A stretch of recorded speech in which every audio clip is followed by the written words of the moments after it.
The night before my life's work was set to change everything. I stood in my garage holding an empty coffee mug and staring at an empty workbench. For 8 years, that table had been covered in sketches, tools, circuit boards, and the evolving shape of my invention. A compact, high-efficiency turbine I believed could redefine renewable energy storage. It had been my obsession since Maggie died. My way of keeping my mind sharp, my hands busy, and my purpose alive. Now the workbench was bare. No prototype, no blueprints, no flash drives. I set the mug down slowly, the ceramic scraping against the wood. I knew immediately who had done this. Evan, I whispered into the silence. My son had been here. The chair was still pushed back from the table, his favorite hoodie thrown carelessly over the stool.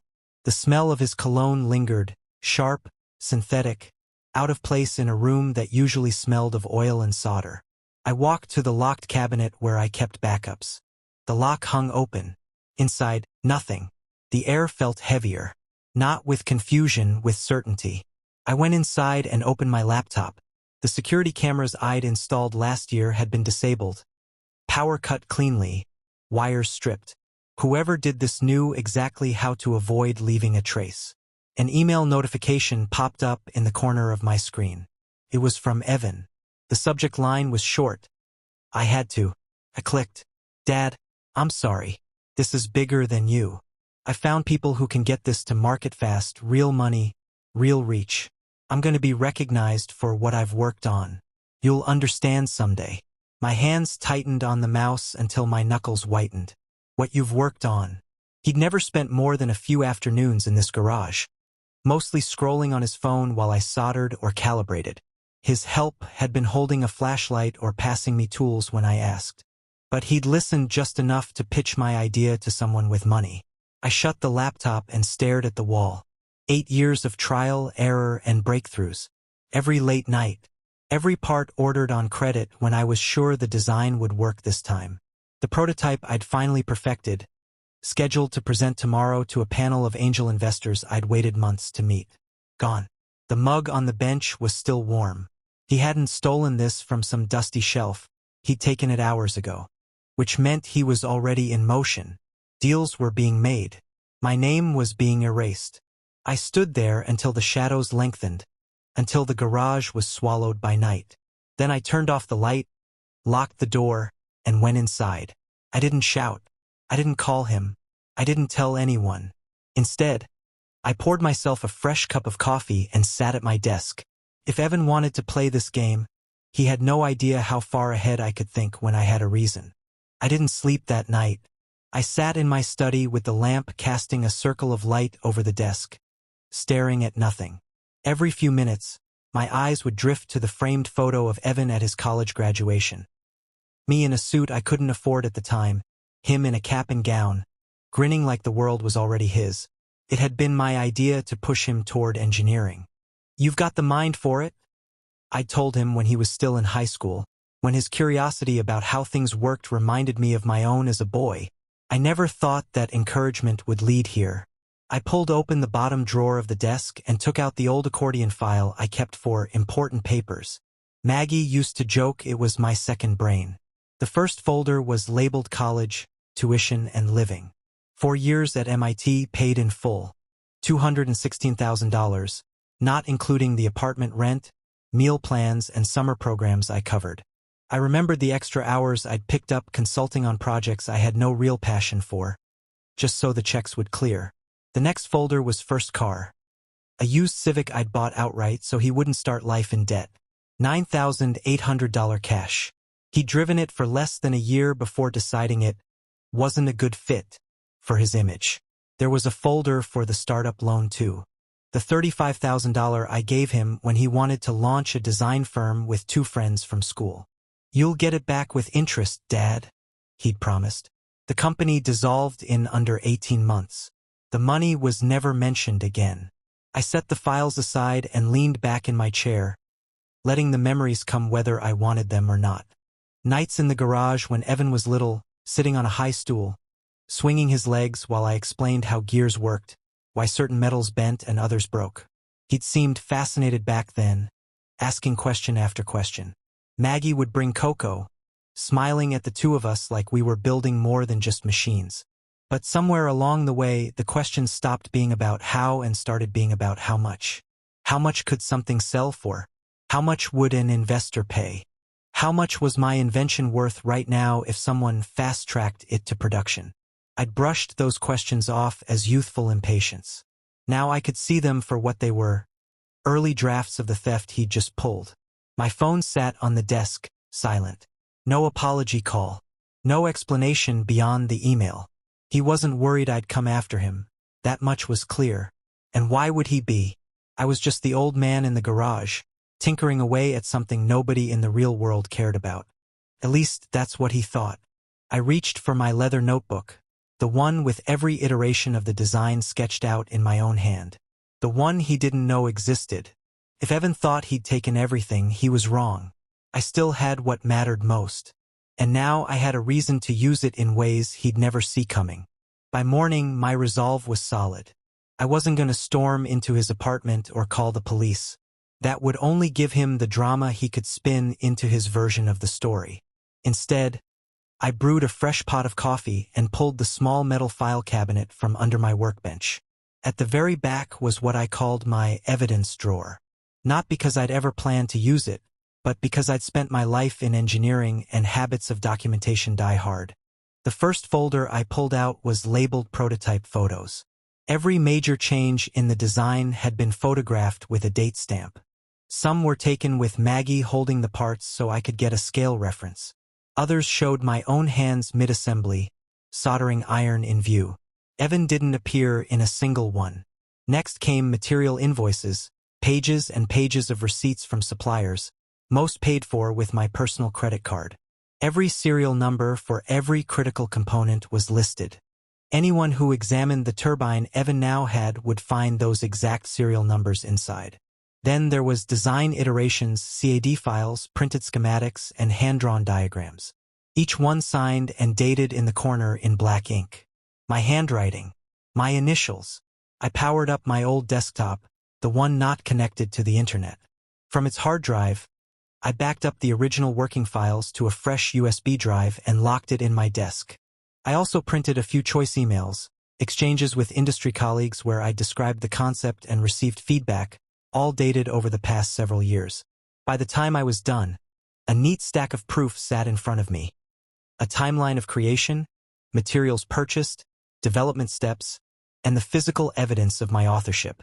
But the most valuable piece wasn't in the files. It was in a small black case on the top shelf of the cabinet, the Mark II prototype, the one I'd built as a refinement for Phase 2. Evan didn't know it existed. It ran cleaner, faster, and more efficiently than the model he'd taken. I set it on the bench and ran my hand over its polished casing. If the stolen turbine was my past, this one was my future. Still, evidence was nothing without timing. I needed a stage. I needed Evan in front of the right people when the truth came out, so that the humiliation would be as public as the theft. I thought about who he might be working with. He'd been at a downtown co-working space a lot lately, meeting contacts. That's likely where the connection to a bigger firm came from. And if they were moving quickly, there was a good chance he'd be showcasing his invention soon. I just had to find out when. And when I did, I'd make sure it was a day neither of us would ever forget. By Tuesday morning, I had a folder thick enough to crush any claim Evan could make. What I needed now was the right ally, someone who understood both the law and the kind of theft I was dealing with. I called an old contact from my engineering days, a guy named Peter Lane. We'd worked together on a government energy project in the early 2000s before he left to specialize in intellectual property law. His voicemail picked up, but he called me back within the hour. "Frank, it's been a long time. What's going on?" "I think my son just stole my invention and sold it to someone," I said flatly.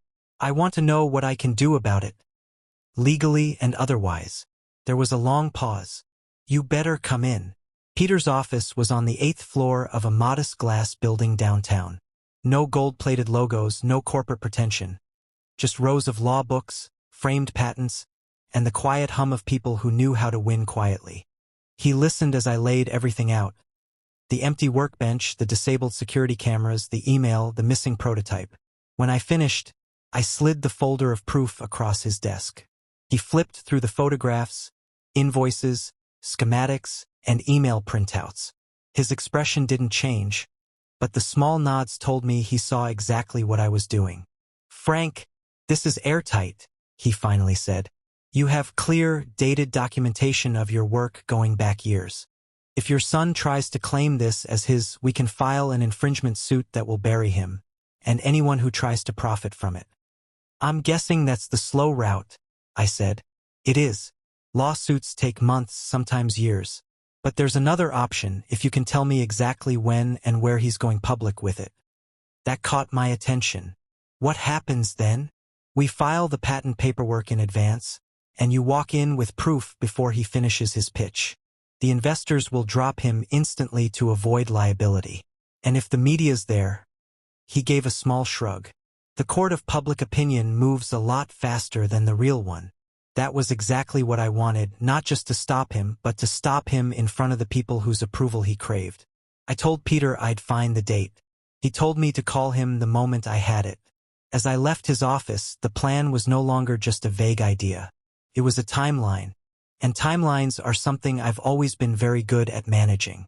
It didn't take long to find out when Evan planned to show off his invention. A friend from my old engineering circle, Mark, still freelanced for several tech publications. Over lunch, I casually asked if he'd heard about any upcoming renewable energy showcases in the city.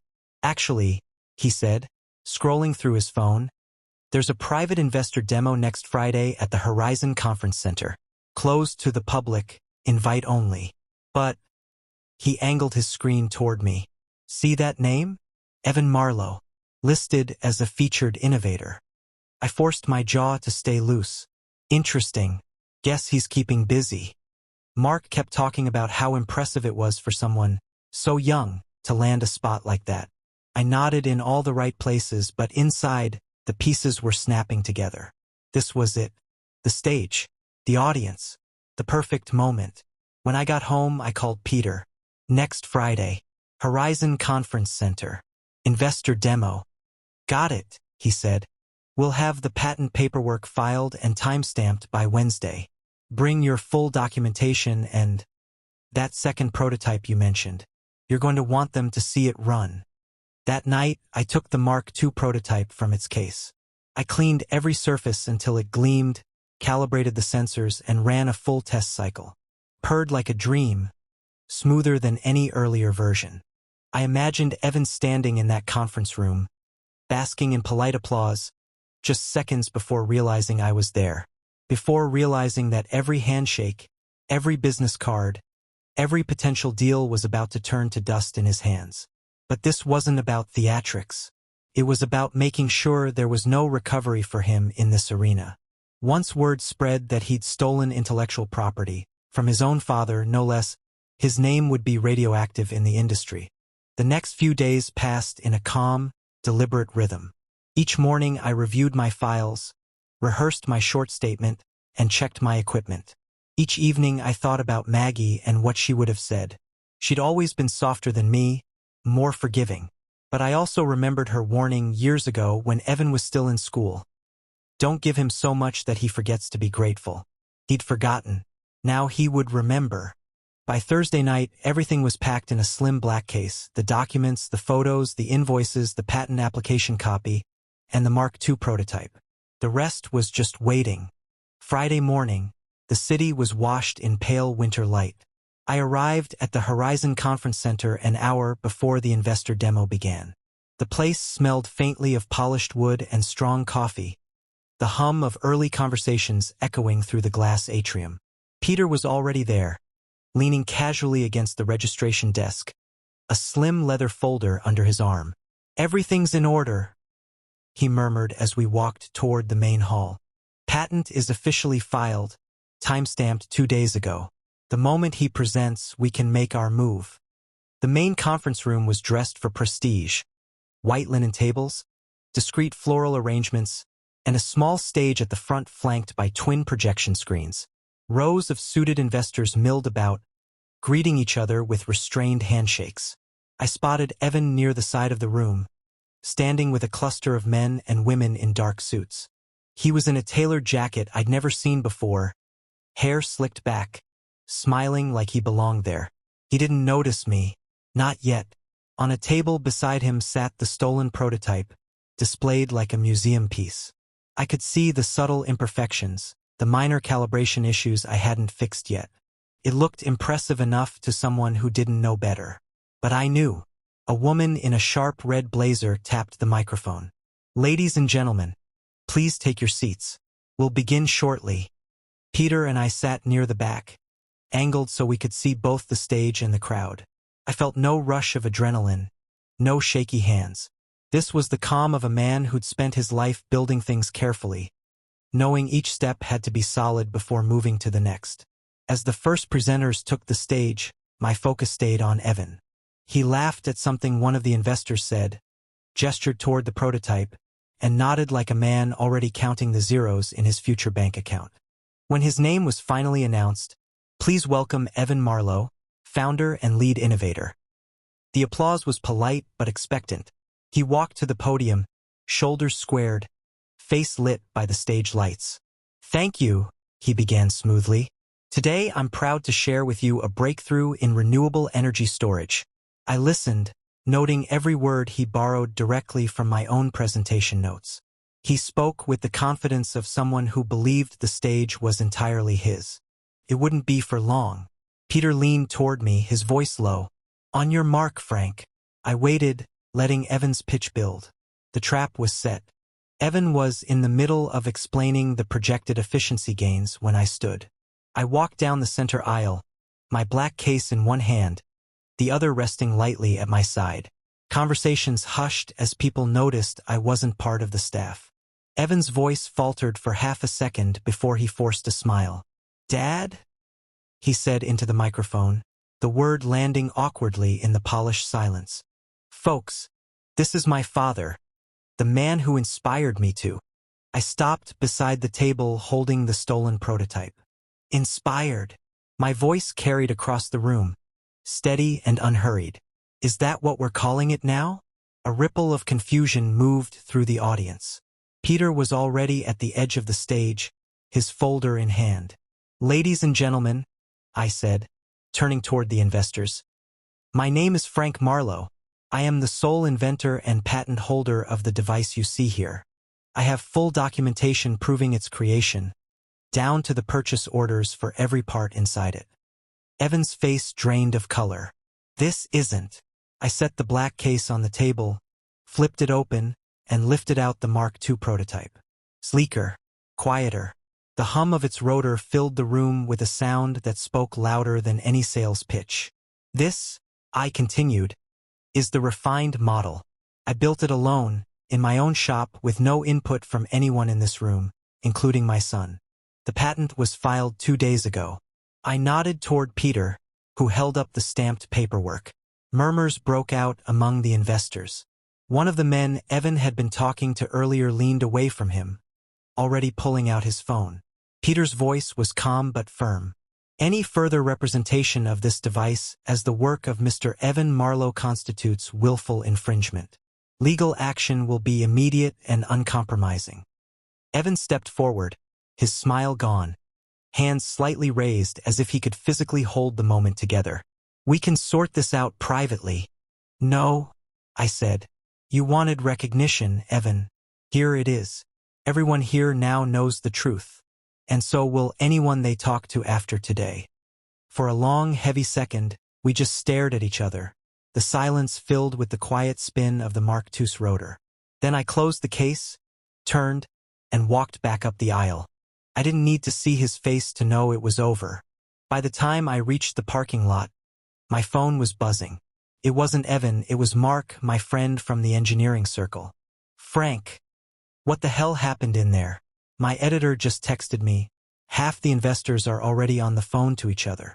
Some are saying they might pull out of the entire showcase."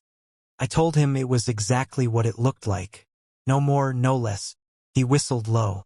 "You've just nuked his career." An hour later, Peter called. The company he was trying to sign with? They terminated negotiations before he even left the building. They don't want to touch this. Too much liability. By evening, I was seeing the ripples online. Someone had leaked a shaky cell phone video of the confrontation. The clip was already making its way through the tech community's social feeds, each share tagged with words like plagiarism, theft, and blacklisted. The next morning, I heard from another contact, a recruiter who'd once tried to poach me years ago. Your son's name? Toxic. Every firm's already heard. Even the ones that weren't at the showcase. Evan tried calling late that night. I let it ring. He tried again the next morning. This time I answered. What did you do? His voice was raw. You humiliated me in front of everyone. Do you know how many bridges you just burned? I think you managed that yourself, I said. You didn't just steal from me, Evan. You stole from every investor who thought they were backing your work. This way, at least they only lose their time. You've ruined me. No. You did that when you thought you could take what wasn't yours and make it your own. There was nothing on the line for several seconds but his breathing. Then, I have nothing now. I almost told him he'd just discovered how I felt walking into that empty garage. Instead, I hung up. 2 days later, word came that he and his girlfriend had moved out of their apartment. Rumor had it they were staying in some friend's spare room. The tailored jacket and slick investor smiles were gone. I didn't feel joy, but I did feel finished. It was nearly 3 weeks before I saw Evan again. He showed up unannounced, standing at the edge of my driveway in jeans and a wrinkled sweatshirt, hands shoved deep in his pockets. I considered sending him away before he could speak, but something in his posture, a mix of pride still clinging and desperation gnawing, made me wave him up. We stood in the kitchen, the air between us taut. He glanced around like the room might hold an opening I couldn't see. Dad, he started. I want to make things right. I said nothing. I screwed up. I know I did. But we could still salvage this. If you let me work with you on the Mark II, we could split the profits. 50-50. I'd do the outreach, the investor relations. You'd focus on the engineering. I watched him closely. He wasn't apologizing, he was pitching. Even now, this was about finding his way back into the deal, not the relationship. No, I said finally. His eyes narrowed. Why not? This is the only way either of us makes real money off this. You're not young, Dad. You can't do all the travel, the meetings. Evan? I cut in, my voice low. I built this without you. I'll take it to market without you. And I'll be damned if I let you stand next to me when it happens, so you can pretend you had a hand in it. He flinched like I'd struck him, but he recovered quickly. You're making a mistake. I could fix this for both of us. I shook my head. You can only fix yourself. That has nothing to do with me anymore.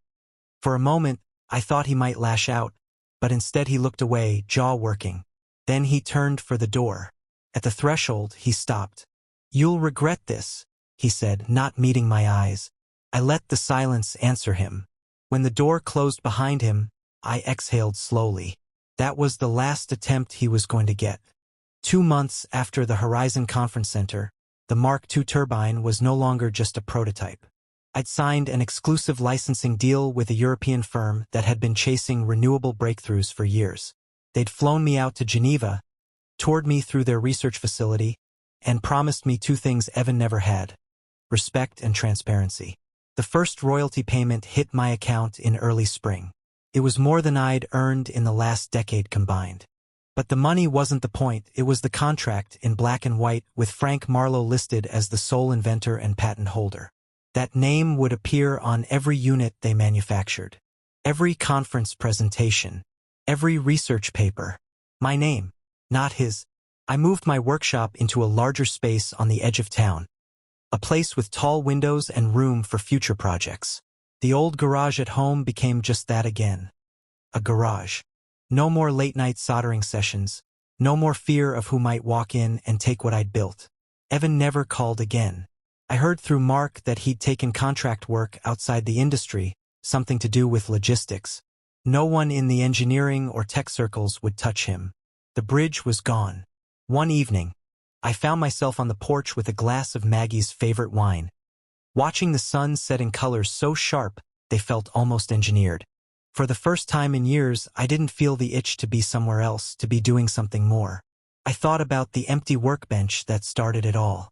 About the cold certainty in my chest that night when I realized what Evan had done. And about the choice I made to answer in the way I knew best, with patience, precision, and finality. Maggie used to tell me that the best structures aren't the ones that go up fastest. They're the ones built to last. This one would last. My work. My name.